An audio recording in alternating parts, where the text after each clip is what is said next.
Banyaknya pohon kelapa membuat hampir 60% warga desa Mulyasari banyak menggantungkan hidupnya dengan memproduksi gula kelapa.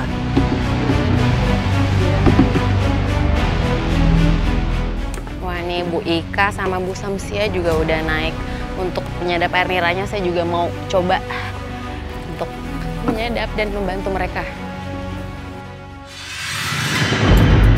Biasanya untuk memanjat pohon kelapa tanpa alat bantu. Namun di sini sebagian pohon dipasang sigai atau batang bambu agar lebih mudah dan tidak licin. Ini pohon kelapanya memang benar-benar tinggi dan pijakannya hanya ada di kanan dan kiri. Sebenarnya tidak sakit, tapi ini tinggi banget jadi takut. Nira disadap setiap 12 jam sekali, pagi dan sore. Tanpa kenal takut, Bu Ika menyadap nira dengan terlebih dulu mengambil jerigen berisi air nira yang telah dipasang sebelumnya. Tak kurang dari 1 hingga 2 liter air nira harus diturunkan. Caranya dipindahin. Iya. Hati-hati, Bu. Di sini selain tinggi, memang pohon niranya juga banyak sekali semut dan juga ini banyak serangga. Terus tawonnya juga banyak banget. Harus hati-hati. Sebelum turun, Ika juga harus menyadap nira dengan memasang jerigen yang kosong yang telah dipersiapkan sebelumnya. Dalam sehari, 15 liter air nira kelapa bisa ia kumpulkan. Artinya, 10 hingga 20 pohon yang harus ia panjat setiap harinya. Ternyata memanjat pohon nira sangat sulit. Bisa dibayangkan bertaruh nyawa untuk menyambung hidup. Tak hanya Bu Ika, Bu Samsia pun juga terpaksa memanjat pohon kelapa, mengambil air nira. Memang pekerjaan ini biasanya dilakukan oleh kaum pria. Namun himpitan ekonomilah yang membuatnya harus berjuang membantu sang suami untuk mencukupi kebutuhan keluarganya. Setelah terkumpul, air nira langsung kami bawa ke tempat pengolahan gula kelapa. Di gubuk tengah hutan inilah biasanya Ika dan keluarganya membuat gula kelapa. Air nira kelapa dimasukkan ke dalam wajan besar dengan terlebih dulu dilakukan penyaringan. Nyala api harus tetap terjaga agar proses pembuatan gula berjalan dengan baik. Setelah sekitar 1,5 jam perebusan, biasanya air nira mengeluarkan buih. Air niranya sudah menggolak, waktunya diberikan cubung agar air niranya tidak meluber keluar. Tak cukup dengan bantuan cubung, buih air nira yang mulai meluber diberikan sedikit minyak kelapa kurang lebih 1 sendok makan. Nah, fungsi dari pemberian minyak ini agar gelembungnya turun dan juga cepat matang gula merahnya. Tunggu beberapa saat sampai buihnya menghilang. Proses pembuatan gula kelapa biasanya butuh waktu lebih dari 5 jam. Namun tergantung dari besar atau kecilnya api. Untuk mengetahui cara gula merahnya udah matang atau belum, seperti ini, diangkat dan dilihat sudah mengental atau belum. Ini udah belum, Bu? Udah, ya waktunya untuk diangkat. Setelah 5 jam perebusan, wajan diangkat untuk proses pencetakan. Sebelum dicetak, gula aren harus terus diaduk-aduk agar terkena angin dan cepat mengering. Nah, gula merah ini harus terus diaduk selama 30 menit agar cepat mengental. Tapi harus ekstra hati-hati karena memang ini panas sekali gula merahnya. Kalau terkena tangan, berbahaya. Gula cair kemudian kami masukkan ke dalam cetakan yang sebelumnya telah disiapkan. Lalu diamkan kurang lebih 30 menit supaya kering dan mengeras. Dalam 3 hari, Bu Ika dan keluarga bisa membuat hingga 8 kg gula merah dari 50 liter air nira yang dikumpulkan. Sama Ibu menjadi petani gula itu yang Ibu alamin kesusahannya apa, Bu, saat menjualnya mungkin? Kesusahannya kalau naiknya ya, kalau musim hujan, licin, takut jatuh gitu. Kalau membawanya harus digendong. Karena jalannya licin gitu. Ya sedih saya, sedih. Untuk menjualnya kenapa? Susah. Susah untuk makan. Kalau sehari dapat ya langsung dijual untuk beli beras, untuk jajan anak, untuk keperluan yang lain lah gitu. Emang dari penghasilan gula berapa sih yang ibu dapat? Per hari ya? Harinya 3 kilo. 3 kilo dikaliin 12 lah gitu. Jadi 30-an. 30.000? Iya, per hari 30.000. Emangnya cukup buat menuhin kebutuhan ibu sehari-hari? Kalau dibilang cukup, enggak ya, enggak cukup. Kepada pemerintah harapannya, terutama kepada Presiden ya, Bapak Prabowo sekarang, mohon dibantu jalan, dikasih ringan orang yang miskin, dibantulah orang yang miskin itu seperti saya ini. Perjuangannya berat jadi orang miskin itu. 3 hari sekali Ika menjual gula kelapa ke tempat pengepul. Benar-benar perjuangan sekali untuk menjual gula merah ini karena memang kami harus turun menurunin bukit, apalagi di sebelah kanan ini jurang, curam, dan tinggi sekali. Akses ini menjadi satu-satunya untuk mengeluarkan gula yang sudah siap untuk dijual yang berjarak 2 km. Satu kantong plastik berisi 20 biji, artinya berat gula kurang lebih 20 kg yang mereka bawa.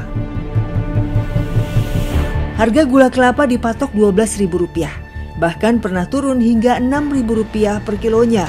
Padahal harga di Jakarta bisa mencapai Rp25.000 per kilonya.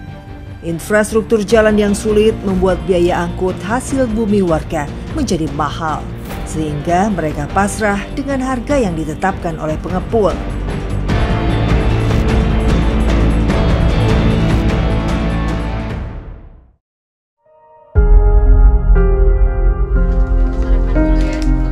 Sudah 79 tahun Indonesia merdeka. Ironisnya, rakyat masih banyak hidup dalam garis kemiskinan. Salah satunya keluarga Bu Ika. Semangat belajar untuk menuntut ilmu terpancar di wajah mereka. Sayangnya, Putri hanya bisa pasrah dengan keadaan orang tua yang serba terbatas. Kakak mau nanya, emang kamu hari-hari kalau mau pergi ke sekolah kayak gini makannya? Ya Kak, Ada apa aja itu biasanya? biasanya sayur, ya kerupuk, Sama nasi aja? ya. Kamu bosen gak sih makan kayak gini terus? Kalau dibilang bosan ya bosan, tapi mau gimana lagi? Kenapa? Ya ekonomi. Kepengennya kamu tuh pengen makan apa sih biar nggak bosen? Yang Putri pengen tuh apa? Ayam, ikan, Tapi nggak bisa. iya.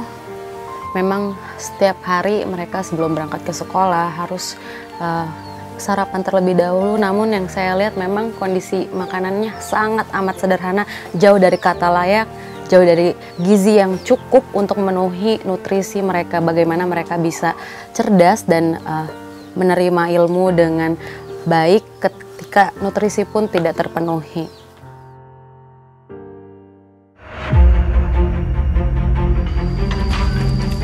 Generasi penerus yang akan memajukan bangsa dan negara harusnya berhak mendapat akses pendidikan yang memadai dan berkualitas. Namun sayang, proses belajar para siswa Desa Mulyasari masih jauh dari kata layak. Ya, saya melihat kondisi sekolahan di SD Negeri Binongsari ini sungguh sangat memprihatinkan, bahkan jauh dari kata layak. Padahal pemerintah di tahun ini memberikan anggaran sebesar lebih dari 600 triliun untuk dana pendidikan, namun nyatanya dana tersebut tidak sampai ke pelosok desa. SD Negeri Binongsari dibangun tahun 1960. Tahun 2003 dan 2008 pernah dilakukan renovasi. Sayangnya, 2 kelas mengalami kerusakan dan bahkan 1 kelas ambruk. Putri, dengan kondisi bangunan sekolah yang seperti ini, kamu ngelihatnya perasaannya gimana? Sedih. Kenapa sedihnya? Boleh ceritain? Karena kalau hujan sekolahnya suka bocor, takut roboh, gak nyaman aja gitu Kak. Takut nggak sih kamu dengan kondisi sekolah yang kayak gini? Kan sewaktu-waktu mungkin atapnya tiba-tiba jatuh Kalau ketika dibilang kamu lagi takut sih, belajar. takut Kak. Tapi ya gimana lagi? Cuma ini sekolahnya. Sebenarnya, tak hanya SD Negeri Binongsari, SD Negeri Mukyasari dan SD Negeri Pamoyanan yang berada di wilayah Desa Mulyasari masih memprihatinkan. Namun para siswa tak punya pilihan lain. Ketiga SD negeri ini satu-satunya sekolah terdekat. Ya, saya benar-benar melihat antusias dari anak-anak sekolah ini untuk bersekolah sangat luar biasa tinggi. Namun infrastruktur sekolah tidak mendukung mereka. Bahkan kenyamanan pun saya rasa tidak mereka rasakan karena saya melihat kondisi bangunan sekolah di sini sudah banyak atap yang bolong-bolong seperti ini. Sewaktu-waktu atapnya bisa roboh dan tidak tahu mengenai bahkan keselamatan dari anak-anak di sini pastinya. Tak hanya kondisi bangunan yang rusak, para guru didik pun masih berstatus sebagai tenaga guru honorer. Salah satunya adalah Bu Elis Trisnawati. Bu Elis, tadi kan saya melihat kondisi bangunan yang sudah ambruk ya Bu ya. Itu kondisinya sangat memprihatinkan. Ibu melihat kondisi seperti itu bagaimana sih Bu hari-hari Bu perasaannya? Ya, setelah melihat bangunan yang ambruk itu perasaan saya sedih banget, kasihan sama anak-anak. Apalagi kalau musim hujan, di ruangan kelasnya tidak nyaman gitulah. Kalau misalkan ada angin yang gede, anaknya kedinginan, bahkan atapnya juga bocor. Sedih banget lah, terharu. Harapan saya sama pemerintah cepat menerima bantuan ya, segera biar anak-anak belajar di sekolahnya terasa nyaman, gurunya pun juga nyaman. Untuk penghasilan Ibu sendiri sebagai guru honorer di Binongsari ini berapa sih Bu kalau boleh tahu Bu? Kalau honorer dibayarnya saya setiap bulannya 400. Ya pengen segera diangkat ya, dikasih SK, jangan jangan cuma janji-janji gitu, tolong ditepati. Sudah 19 tahun mengajar, namun Bu Elis Trisnawati masih berstatus guru honorer. Sebagai pendidik yang bertugas mengarahkan anak didiknya menjadi seseorang yang berguna bagi agama, nusa dan bangsa, sudah selayaknya mendapatkan penghargaan yang lebih dari pemerintah. Namun sayang, pemerintah terasa menutup mata dan tak peduli dengan nasib guru honorer.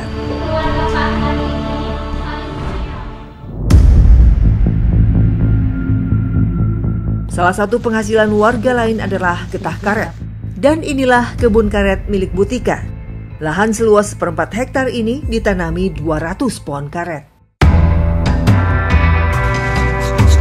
Proses penyadapan pohon karet dilakukan 2 hari sekali, setiap pagi hari. Jika dilakukan siang hari, getah karet yang dihasilkan akan lebih sedikit. Kedalaman irisan akan mempengaruhi jumlah pembuluh batang karet yang terpotong. Semakin banyak pembuluh batang karet terpotong, semakin banyak pula getah karet yang keluar. Tak mengenal lelah, perempuan seperti Salva, ibu muda putus sekolah ini terpaksa mengais rezeki sebagai buruh sadap karet. Karena kondisi ekonomi keluarganya yang masih serba terbatas. Penghasilan Teteh tuh berapa sih Teh kalau jadi buruh seperti ini? Paling 20.000 sehari.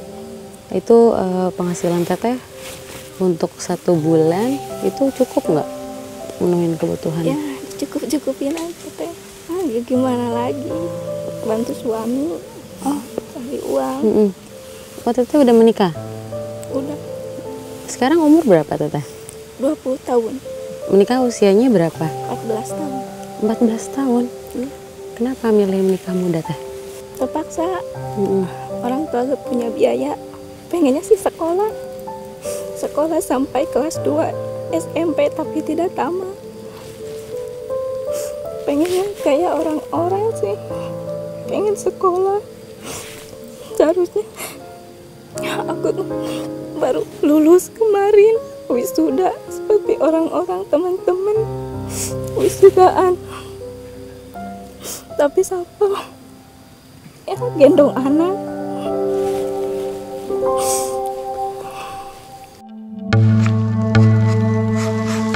Ya, itu salah satu potret buruh putus sekolah karena himpitan ekonomi keluarga yang masih serba sulit. Satu persatu batok kelapa yang terisi getah karet kami kumpulkan. Di musim penghujan, kadar getah karet akan lebih banyak dibandingkan dengan musim kemarau. Ketersediaan air tanah yang cukup akan meningkatkan produktivitas tanaman karet. Setelah getah karet dikumpulkan menjadi satu di ember, akan menggumpal menjadi satu, kemudian kami bawa ke pengepul. Harga karet saat ini Rp7.000, anjlok dari harga Rp11.000 per kilonya. Ditambah pengepul yang datang setiap seminggu sekali, membuat petani dan buruh semakin terlunta menunggu pembayaran. Tak hanya pembayaran yang tertunda, harga yang tak menentu membuat kehidupan para petani karet menjadi sulit. Berarti 20 kilo bersih. Ya. Itu ya 140 untuk penjualan hari ini ya. Ya. Nah, inilah hasil yang kami dapat, yaitu hari ini digabung dengan 10 hari yang lalu, petani hanya mendapat Rp140.000 dan itu pun harus dibagi dengan para buruh yang lain. Bagaimana mereka bisa merasakan kesejahteraan dan hidup yang layak.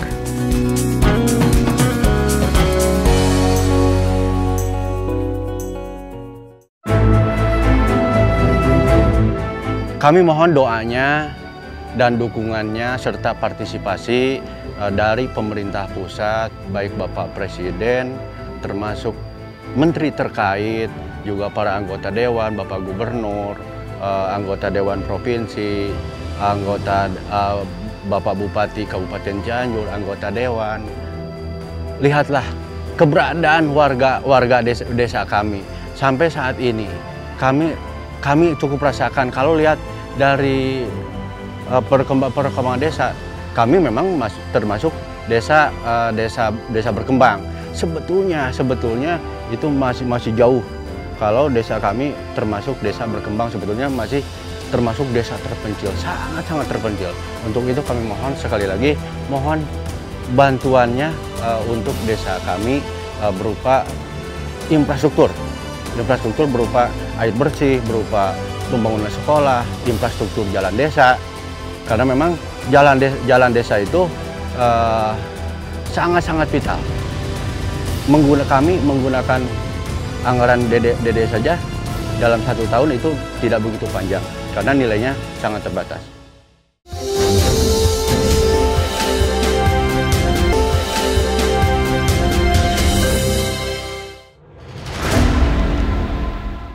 Menurut pembukaan Undang-Undang Dasar tahun 1945, negara melindungi segenap bangsa dan seluruh tumpah darah Indonesia, memajukan kesejahteraan bangsa, serta mencerdaskan kehidupan bangsa. Faktanya, warga desa Mulyasari masih banyak yang hidup dalam kemiskinan dan tak memperoleh fasilitas pendidikan yang layak.